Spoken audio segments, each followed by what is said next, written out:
चलो मैं पढ़ा रहा हूँ तुम लोगों को breathing and exchange of gases. क्या पढ़ा रहा हूँ नालायक को? Breathing and exchange of gases. Breathing and exchange of gases तुम लोगों को पढ़ा रहा हूँ। ब्रीदिंग का मतलब होता है सांस लेना और सांस छोड़ना, इनहेल करना और एक्सहेल करना। इंग्लिश में अगर बोलूँ तो सांस लेने को इंग्लिश में बोलते हैं इनहेल या इनहेलेशन या इंस्पिरेशन, ठीक है, और सांस छोड़ने को कहते हैं एक्सपायरेशन या एक्सहेलेशन, ठीक है। तो मैंने तुम लोगों को पहले ये बताया था कि सांस आखिरकार हम लेते क्यों हैं। हम इसलिए लेते हैं क्योंकि हमको ऑक्सीजन की रिक्वायरमेंट होती है। ऑक्सीजन की रिक्वायरमेंट हमको क्यों होती है? क्योंकि ऑक्सीजन गैस जला सकती है। कौन सी चीज़ें जलती हैं? हमेशा ऑर्गेनिक मैटर ही जलता है। ऑर्गेनिक मैटर क्या होता है? ऐसा मैटर जिसमें कार्बन, हाइड्रोजन और ऑक्सीजन का अमाउंट बहुत ज़्यादा हो, उसको ऑर्गेनिक मैटर कहा जाता है। For example glucose. ग्लूकोज का फॉर्मूला या सूत्र होता है C6H12O6। उसमें कार्बन, हाइड्रोजन, ऑक्सीजन ही है। ऑर्गेनिक जो भी मैटर रहता है उसमें कार्बन का होना तो मस्ट है, इतना तुम लोग याद रखना, ठीक है।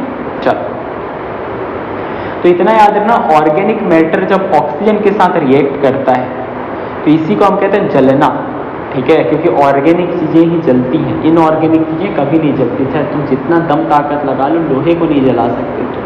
चाहे तुम जितना दम ताकत लगा लो, नमक को नहीं जला सकते, पिघल जाएंगे, जलेंगे नहीं, क्योंकि ये इनऑर्गेनिक चीज़ें। जलना क्या होता है? जलना मतलब ऑक्सीजन के साथ रिएक्शन। तो जब ऑर्गेनिक मैटर ऑक्सीजन के साथ रिएक्ट करता है तो दो चीज़ें बनती हैं। एक तो बनता है कार्बन डाइऑक्साइड, दूसरा बनता है पानी, और एनर्जी रिलीज होती है, ऊर्जा। उस एनर्जी की हमको रिक्वायरमेंट होती है। क्यों रिक्वायरमेंट होती है? ताकि हम जिंदा रह सकें। एनर्जी कैसे जिंदा रहने में मदद करती है? देखो, तुम्हारी हर कोशिका, हर सेल के अंदर लाखों करोड़ों केमिकल रिएक्शन हो रहे हैं, जिनको मेटाबॉलिक रिएक्शंस भी कहा जाता है। उसका रिजल्ट है कि तुम लोग जिंदा हो। उन केमिकल रिएक्शंस या मेटाबॉलिक रिएक्शंस का रिजल्ट है कि तुम जिंदा हो। तो वो केमिकल रिएक्शंस को कंटिन्यू करने के लिए, जारी रखने के लिए हमको एनर्जी की रिक्वायरमेंट होती है, ठीक है। तो जब खाने को जलाएंगे तो कार्बन डाइऑक्साइड रिलीज होगा। ये कार्बन डाइऑक्साइड हम बाहर निकालते हैं, ठीक है। तो हमको ऑक्सीजन की इसी के लिए कंटिन्यूअसली नीड रहती है, ताकि हम खाने को जलाते रहें, कार्बन डाइऑक्साइड बनता रहे, तो उसको हम बाहर निकालते रहते हैं। तो ये था ब्रीदिंग। अब बात करते हैं एक्सचेंज ऑफ गैसेस के बारे में, कि ये जो गैसेस का जो एक्सचेंज है वो कहाँ पर होता है? ये होता है हमारे लंग्स में। कहाँ होता है? लंग्स में ना कुछ बल्ब लाइक स्ट्रक्चर्स होते हैं। उन बल्ब लाइक स्ट्रक्चर को कहते हैं एल्वियोलाई। क्या कहते हैं? एल्वियोलाई जुड़ी रहती है पाइप जैसे स्ट्रक्चर से, उसको कहते हैं एल्वियोलर डक्ट। क्या कहते हैं? वहीं पर एक्सचेंज होता है। वहां पर क्या होता है? जो खून में जो कार्बन डाइऑक्साइड रहता है वो एल्वियोलाई में आ जाता है, और एल्वियोलाई में जो ऑक्सीजन रहता है वो खून में चला जाता है, ब्लड में चला जाता है। ये था तुम्हारा breathing and exchange of gases, chapter की हेडिंग थी। अब मैं तुमको आगे समझाता हूँ। ह्यूमन रेस्पिरेटरी सिस्टम से हम पढ़ना चालू करते हैं कि ह्यूमन रेस्पिरेटरी सिस्टम क्या होता है। देखो भाई, ह्यूमन रेस्पिरेटरी सिस्टम में जो मेन रेस्पिरेटरी ऑर्गन्स हैं वो है लंग्स। कौन है? लंग्स। कितने होते हैं? 2 होते हैं। कहाँ होते हैं? थोरेसिक कैविटी में होता है। अब तुम लोग बोलोगे थोरेसिक कैविटी क्या होता है? तो थोरेसिक वर्ड है थोरेक्स से। थोरेक्स को हिंदी में बोलते हैं छाती। तो छाती, ये चेस्ट वाला रीजन, यहाँ पर जो अंदर में जो खाली जगह है उसको कहते हैं थोरेसिक कैविटी। हमारे लंग्स यहीं पर अंदर में प्रेजेंट है। कितने लंग्स हैं? 2 लंग्स, ठीक है। लंग्स ऐसे एक डोम शेप की मसल के ऊपर प्रेजेंट होते हैं। उस डोम शेप की मसल को क्या बोलते हैं? डायफ्राम बोलते हैं। क्या बोलते हैं? डायफ्राम। अब हम बात करते हैं पैसेज ऑफ एयर के बारे में, कि एयर आखिरकार हमारे लंग्स तक पहुंचती कैसे। तो सबसे पहले क्या था? External nostril. क्या था? एक्सटर्नल नॉस्ट्रिल के बाद क्या था? नेजल पैसेज था। क्या था? नेजल पैसेज था। नेजल पैसेज के बाद क्या था? इंटरनल नॉस्ट्रिल था। क्या था? फिर उसके बाद था common passage for food and air. कौन था वो? फेरिंग्स। फेरिंग्स से कहाँ गया एयर? लैरिंग्स में गया। लैरिंग्स को हम और क्या कहते हैं? लैरिंग्स को हम कहते हैं साउंड बॉक्स। क्या कहते हैं? साउंड बॉक्स कहते हैं। कार्टिलेज से बना हुआ होता है, ठीक है। लैरिंग्स से कहाँ जाती है हवा? ट्रैकिया जाती है। कहाँ जाती है? ट्रैकिया। ट्रैकिया का दूसरा क्या नाम होता है? Wind pipe. क्या नाम होता है? Wind pipe. उसमें किस शेप के रिंग्स होती हैं ट्रैकिया में? सी शेप के रिंग्स होती है। किस शेप की रिंग्स होती है? सी शेप की रिंग्स होती है। वो खाली सी का जो हिस्सा नहीं रहता है, खाली रहता है, मतलब किस साइड इनकम्प्लीट होती है? डॉर्सल साइड इनकम्प्लीट होती है, वेंट्रल साइड कंप्लीट होती है। ट्रैकिया कितने में डिवाइड होता है? 2 में डिवाइड होता है। क्या बोलते हैं उसको? प्राइमरी ब्रोंकाई बोलते हैं। क्या बोलते हैं? प्राइमरी ब्रोंकाई डिवाइड होकर क्या बनता है? Secondary bronchi. क्या बनता है? सेकेंडरी ब्रोंकाई डिवाइड होकर बनता है टर्शरी ब्रोंकाई। क्या बनता है? टर्शरी ब्रोंकाई डिवाइड होकर बनता है टर्मिनल ब्रोंक्यूल्स। क्या बनता है? टर्मिनल ब्रोंक्यूल्स से निकलते एल्वियोलर डक्ट और एल्वियोलर डक्ट के साथ जुड़े होते हैं एल्वियोलाई।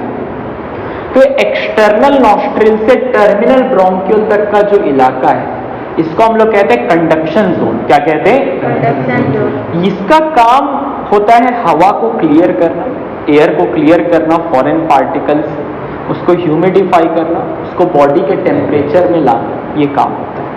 और एल्वियोलर डक्ट और एल्वियोलाई आती है एक्सचेंज जोन में। यहाँ पर एक्चुअली में एक्सचेंज होता है। ब्लड का कार्बन डाइऑक्साइड एल्वियोलाई में आता है, एल्वियोलाई का ऑक्सीजन ब्लड में जाता है, ये एक्सचेंज होता है। ठीक है, अब तुम लोग सोचोगे ब्लड से कहाँ जाता होगा वो। एक बात तो, तुम्हारी बॉडी में ब्लड क्यों प्रेजेंट है? खून क्यों है तुम्हारी बॉडी में? क्या काम है खून का? क्या लगता है?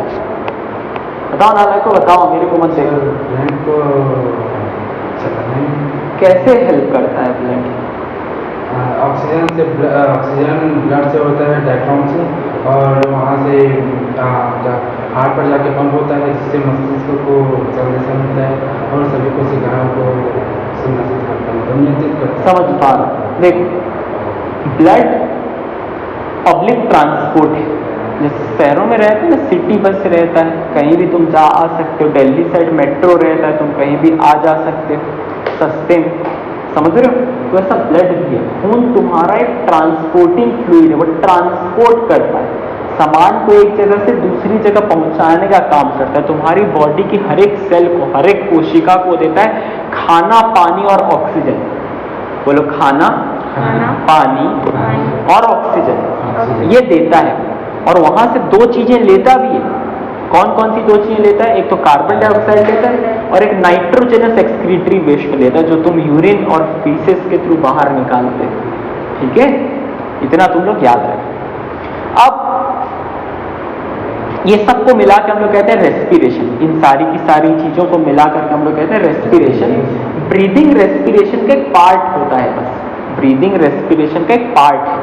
अब जब हमारी सेल्स को ये ऑक्सीजन मिल जाती है, तब तुम लोग बोलोगे ये सेल्स क्या करेंगी इस ऑक्सीजन का? सेल्स इस ऑक्सीजन की मदद से खाने को जलाती है। खाने को जलाने से क्या होता है? एनर्जी मिलती है, जिससे सारे के सारे केमिकल रिएक्शन हो पाते हैं और सेल जिंदा रह पाती है। और जो कार्बन डाइऑक्साइड निकलती है वापस ब्लड में डाल दिया जाता है, ब्लड से लंग्स में, लंग्स से बाहर। ठीक है, ये पूरे के पूरे को मिला करके हम लोग कहते हैं रेस्पिरेशन। क्या कहते हैं? बच्चों को ब्रीदिंग और रेस्पिरेशन में कंफ्यूजन होता है। याद रखना, ब्रीदिंग और जो रेस्पिरेशन है वो, उनमें क्या होता है? रेस्पिरेशन का एक हिस्सा होता है ब्रीदिंग, रेस्पिरेशन का एक पार्ट है ब्रीदिंग। यहां तक का तुम लोगों को अच्छे से समझ में आया कि नहीं आया, मेरे को ये बताओ। आगे, लंग्स को कौन सी मेम्ब्रेन कवर करके रखती है? प्लूरा। कौन सी मेम्ब्रेन कवर कर रखती है? प्लूरा। कितनी होती है? 2 होती है। कितनी होती है? 2। लंग्स हमारे एक डोम शेप मसल के ऊपर रेस्ट करती है। उस डोम शेप मसल का क्या नाम है? डायफ्राम नाम है। गुड। तो अब देखो, प्लूरा के बीच में कुछ भरा होता है। क्या भरा होता है प्लूरा के बीच में? प्लूरल फ्लूइड भरा होता है। क्या भरा होता है? Pleural fluid. और वहां पर कोई भी एयर नहीं होता, इसी के लिए उसको कहते हैं एयर टाइट चेम्बर। क्या कहते हैं?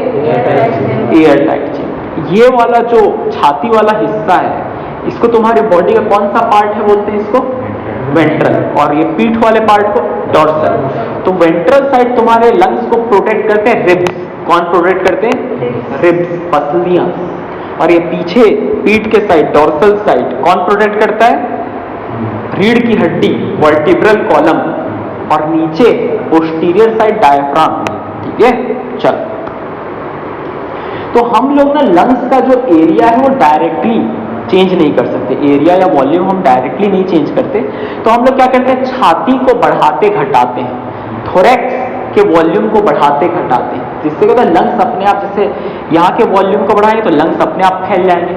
लंग्स स्पॉन्जी होते हैं। जब मैं मेडिकल कॉलेज में था तब मैं लंग्स उठा के देखा, एकदम स्पंज जैसा रहता है ना, उसके जैसा रहता है ना, सॉफ्ट रहता है। तुम्हारा छाती फैलेगा तो लंग्स भी फैल जाता है, तुम्हारा छाती सिकुड़ेगा तो लंग्स भी सिकुड़ जाता है। नहीं समझ पा रहे नालायक बच्चों? अरे बोलो, समझ गए?